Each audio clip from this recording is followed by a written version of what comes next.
আমাকে ওনার সাথে চলাফেরা, উঠা বসা, লেনদেন, আদান প্রদান, খাওয়া দাওয়া একসাথে যদি দীর্ঘদিন চলাফেরা, লেনদেন, আদান প্রদান হয়, চাইলে আমি বলতে পারবো আলহামদুলিল্লাহ, লোকটা খুব।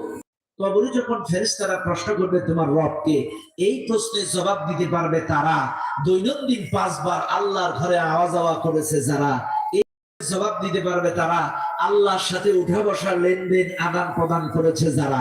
এবার বলবেন হুজুর জবাব দেন, 5 বার আল্লাহর ঘরে আওয়া যাওয়া বুঝলাম, মসজিদে নামাজ পড়া বুঝলাম, কিন্তু আল্লাহর সাথে উঠা বসা কি? হ্যাঁ, আল্লাহর সাথে লেনদেন মানে যদি কারোর সাথে লেনদেন করতে হয় আগে তার ভাষা বুঝতে হয়।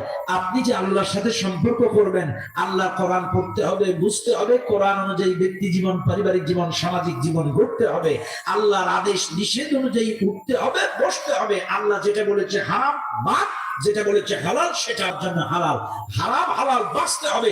এক কথায় আল্লাহ আদেশ নিষেধ অনুযায়ী চলবে, বসবে, ফিরবে এবং আল্লাহর ঘরে আসা যাওয়া করবে। আল্লাহর সাথে যারা লেনদেন রাখবে তারাই কবরে জবাব দেবে রব্বি আল্লাহ।